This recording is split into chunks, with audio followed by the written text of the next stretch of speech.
Welcome back to Manibabu మాటలు. ఈరోజు మన ఛానల్లో మనం మాట్లాడుకునే అంశం జయంతి చేసే తీరు మార్చుకుందాం. దీనికి సంబంధించిన వివరాలు ఏంటో చూద్దాం.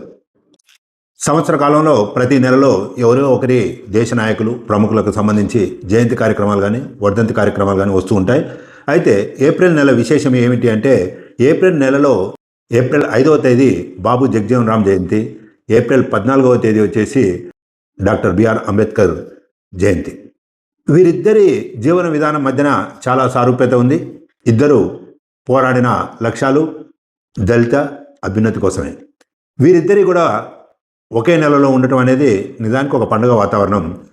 అయితే మరి వాళ్ళ జయంతి కార్యక్రమాల సందర్భంగా ప్రతి ఊర్లో కూడా ప్రతి పట్టణంలో కూడా విగ్రహాలు ఉన్న దగ్గర మండల కేంద్రం గ్రామాలలో కూడా దళిత బహుజనులు కార్యక్రమాలు నిర్వహిస్తుంటారు. సరే, ఆ విగ్రహాలకు పుష్పాలంకరణ చేయటం, కొంతమంది ప్రసంగించడం, ఇలాంటి కార్యక్రమాలన్నీ జరుగుతుంటాయి. నిజానికి ఈ జయంతి కార్యక్రమాలు అనేది ఖచ్చితంగా జరగాల్సినవే.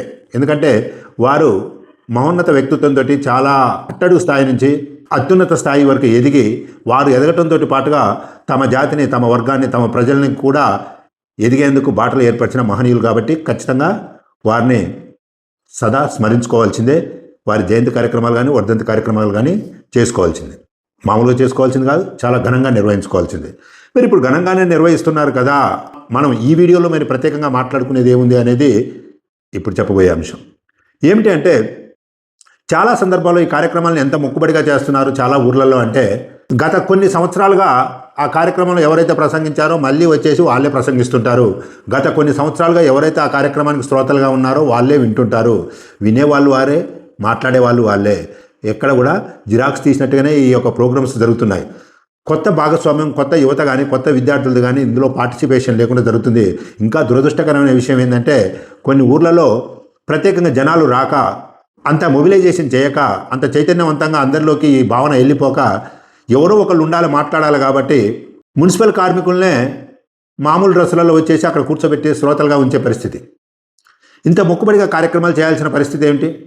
నిజానికి ఈ మహనీయుల యొక్క జన్మదినాన్ని ఒక పండుగ వాతావరణం లాగా వారం రోజుల ముందు నుంచే ప్రిపేర్ చేయించి స్కూళ్ళలో విద్యార్థులకు కానీ కళాశాలలో వాళ్ళకు కానీ యువతకు కానీ వ్యాసరచన పోటీలు పెట్టడం కానీ, ఉపన్యాస పోటీలు పెట్టడం కానీ, కవితల పోటీ పెట్టడం కానీ, డ్రాయింగ్ పోటీలు పెట్టడం కానీ, మొత్తానికి కలిసి వాళ్ళ యొక్క భావజాలం, వారి జీవితం నుంచి మనం నేర్చుకోవాల్సిన పాఠాలు, ఇలాంటి అన్ని అంశాలతోటి నెక్స్ట్ తరాన్ని మనం ప్రిపేర్ చేయాల్సిన అవసరం ఉంది. ఎందుకంటే ఇప్పటికే పాఠశాలలో మనం చూస్తూ ఉంటున్నాం, మ్యాథ్స్, ఫిజిక్స్, కెమిస్ట్రీ తప్ప లాంగ్వేజ్ సబ్జెక్టులు కానీ సోషల్ సబ్జెక్టులు కానీ అసలు పీరియడ్సే దొరకని పరిస్థితి. మరి ఈ తరం వెళ్ళిపోతుంది. ఇప్పుడు ప్రసంగించే వాళ్ళు, ఉపన్యాసాల్లో ప్రసంగించే వాళ్ళు ఒక 10 ఏళ్ళకో 20 ఏళ్ళకో 30 ఏళ్ళకో వెళ్ళిపోతారు. వినేవాళ్ళు కూడా వెళ్ళిపోతారు. మరి నెక్స్ట్ జనరేషన్కి వచ్చేసరికనే వాళ్ళకి అసలు ఏమీ తెలియని పరిస్థితి. కనీసం వీళ్ళ పేర్లు కూడా తెలియని పరిస్థితి. ఒకళ్ళు తెలిసినా కూడా వాళ్ళ జయంతులు ఉన్నప్పుడు ఏదో మా స్కూల్కు సెలవులు ఇచ్చేది, అంతవరకే మాకు తెలుసు, వాళ్ళు ఎవరో కూడా మాకు తెలియదనే పరిస్థితి. దీనికోసం ఆ మహనీయులు త్యాగం చేసింది. వారు ఏర్పరిచిన పూలబాటలో, వారు ఏర్పరిచిన రాచబాటలో మనం పయనిస్తున్నప్పుడు మన మూలం ఏందనేది కూడా మన పిల్లలకు కూడా తెలియనంత దురదృష్టకరమైన పరిస్థితి. కాబట్టి ఖచ్చితంగా ఈ జయంతి కార్యక్రమాలు నిర్వహించే దాంట్లో విద్యార్థుల, యువత భాగస్వామ్యాన్ని పెంచుకుంటూ ముందుకు పోతున్నప్పుడే సామాజిక సత్ఫలితాలు జరుగుతాయి. లేదంటే ఎండిపోయిన చెట్టుకు నీళ్లు పోసినట్టుగానే ఇది కొన్నాళ్ళ వరకు మాత్రమే ఈ చైతన్యం ఉంటుంది.